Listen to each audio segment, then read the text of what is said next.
Ebusia said the nsɛm no ayɛ bebree ade kyena ade sana yɛte nsɛm foforo ɛwɔ yɛ man Ghana ha na okopiem ɛwɔ ɛyɛ NPP ama yɛkonim dia na kyerɛ ɛyɛ General Secretary for ɛyɛ NPP ama yɛkonim ɛyɛ Justice Kodua na it seems say the ne hu ɛyɛ akaduan because NPP for ni bebree na ya omadwe say ni position no say the ombe stand omobe contest no na je say omonso ato na so aba na ene dai de ekoda esore ya na che say eye esla eye kufu ena che so no so ede ne botaye aba monse so che say eye General Secretary no ono nso be contest bi first na oye Minister for Air Communication emra na eye nanado etisu say the also ope General Secretary ebusia emonsem say to say yammuram na wan kasa kwaji nsem mu nchemu bi yamba. Eyes remain fixed on the New Patriotic Party's January 31st primary to elect a new flag bearer. Now, while that race has picked up considerable heat, another race of equal importance is picking up steam. The race for who becomes General Secretary of the opposition New Patriotic Party has drawn out interesting names, with former members of parliament vying for a seat at the decision-making table of the largest opposition party in the country. The latest is former Ablekuma West MP Eslo Kufu's, as of today, declared her intention to contest the position. This brings to 5 the number of people who've declared a willingness to contest.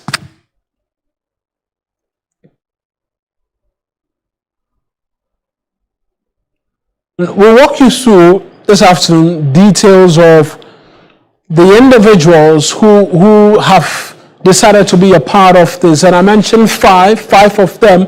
Let's try and get the details for you. And Eslo Kufu, most notable, since she decided to make her intent known today, is number one on our, in terms of the individuals we're taking a look at, and that's her. She's a former member of parliament for Ablekuma West, and also the Minister for Communication and Digitalization under the previous administration. She's made her intent known, and so we know that she will be on that ballot paper. That's if all things remain equal. Then there is, have to have this checked. There is as well the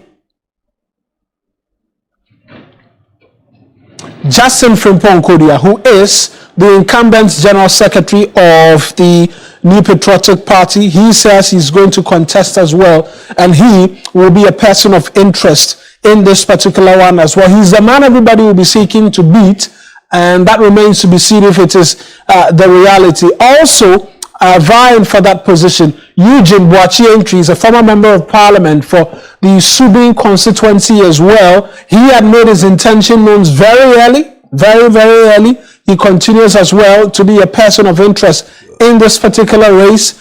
And then we know as well Sylvester Tete, former member of parliament for English Yamanfum and deputy minister for information as well. And so out of the list, we've seen 3 of them who are former members of parliament from the immediate 8th parliament, as well as ministers of state. And then the last we know, Henry Kwabena Kokofu is a former EPA boss and also a former member of parliament for the Bantama constituency. Let's try and subject all of this to a bit more in terms of analysis as to the faces we're seeing and the messaging, because Ursula says it's time to rescue the party. Is it really the case? And why so many individuals interested in this position of General Secretary? Let's speak to Dr. Samuel Efri, is a political analyst who's joined us via Zoom this afternoon. Doc, always a pleasure talking to you. Good afternoon. I trust that you're well. Yeah, good afternoon, Mawadana. Doing well, and I hope you too. By God's grace. Let's get into it in terms of the faces we're seeing, the individuals amongst many other things. This is looking like a race that will pick up a lot of interest and has indications to go right down to the wire. Yes, and I greet your cherished viewers as well. You know, after the NPP presidential elections in January 31st, then comes in for the national executive. And you know, that will also be one of the areas that will be clearly contested, especially all the positions. But you realize that for now, the secretary position is highly contested in terms of people that are coming in. And all these positions, that is the general secretary, the NPP structure is quite different from the NDC, where the NPP, the general secretary, is at least the position that secretary, that's the position of that one is it weighs much power and also authority within the party structure. So if you hold that position, that means that actually you hold that the party as well. So when you remember, you realize that the current executives have some quite challenges in terms of their leadership, where the chairman is at least, to use the word, incapacitated for him not to perform. And at the same time, you have the secretary and other executives as well. But their performance currently, realize that the national executive is not much up to expectation of the grassroots level. So now members of the party are yearning for people who can give them hope, who can put the party onto a system where a winning machine system for election 2028. So they want people who are capable, people who are skillful, people who have the experience. So it will not be for first timers that will come in to try. That is what the guys might be expecting. They want people who are well positioned within the party to carry on the party. But that is when we realize that for the general secretary for the NPP, I think it's the main dominated position all this while. So for Esla coming in will be a challenging enough, but you know that for her, she has built herself strategically within the party, that currently you realize that she is one of them that when it comes to the party structure, most of the top experience, being a minister for all this while, I think for 8 years, and also a gender activist, you talk about MP. So when you compare with the main contestant, I think that she can also fit in and fight for her position as well. But let's zero in on Esla as to what she brings into the position, and these are all hypotheticals. In fact, you've spoken to her acumen, the level she's risen to in terms of political office. But what will she be bringing to the position like the general secretary of the New Patriotic Party? Were she to go on and win it, the sort of individual she is, what she will bring, the dynamism and what have you that she will bring to that position for the New Patriotic Party? Yes, Mauna, you can see that she brings in a lot of experience. Also comes along with the grassroots. You see, she's known within the party for all this while, especially when it comes to activists, in terms of, he's one of those women that can fight. When I talk about fight, can express a view, can be confrontational. That is the kind of Esla that we all know when we talk about gender activists, when we talk about this poster. So for now, the NPP or the grassroots wants someone who can manage the party, at the same time can also make the party visible in terms of what the party stands in for.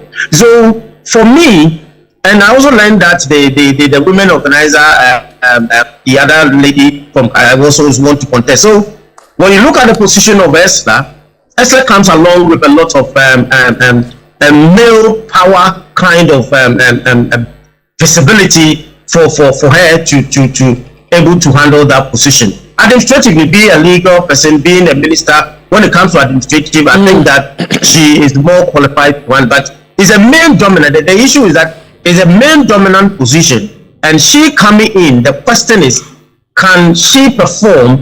Can she handle the position? Can the grassroots also trust her for that position? And that is what matters. And I think that for some of us sitting afar and observing afar, I think she qualifies and she can bring a lot to bear for the party. And looking at the situation where now the party, should I use the word imbalance in terms of the president, because the role of the general secretary will be critical after the election, because wherever it goes, it still brings the party into a level of differences and maybe conflicts where the general secretary need to play a key role in this direction. Just quickly, just quickly on the incumbent himself. What does this say about him, considering that we're seeing 4 people already line up wanting to challenge him for that position?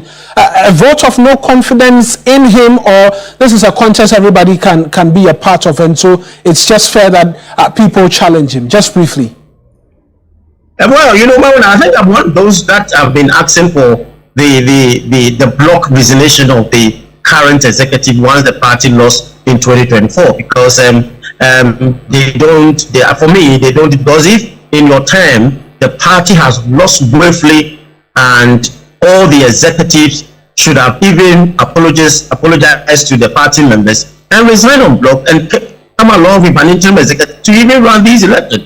So for me, I don't think that the current executive deserve some kind of re-election. I think they have to bring in more or new faces for the rebrand of the party or to reposition the party. If not, I'm sorry that you might not see how this will, because the NPP party is a party of high level, kind of educated and those kind of, and you need to have a cloud within the party leadership so that you can control them. And I know the current secretary has lost it because he doesn't have that cloud to hold those members, as me to use the word, the big men in the party.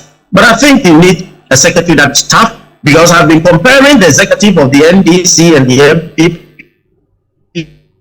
and realize that the MPP falls short of the kind of cloud that we are talking about. Right then, Doc, appreciate as always you speaking to us. That's Dr. Samuel Ofri speaking to us. And we're going to stay on matters relating to the NPP because Kennedy Ohene Japan has tightened his grip on the New Patriotic Party's presidential race, polling 44.1% of delegate support in a worst-case scenario and 53.8% in a best-case scenario. That's according to a new survey by Dr. Evans Dia conducted between September 22nd and October 5, 2025. The research also puts Vice President Dr. Mahmoud Bawumia in second place with between 32.2% and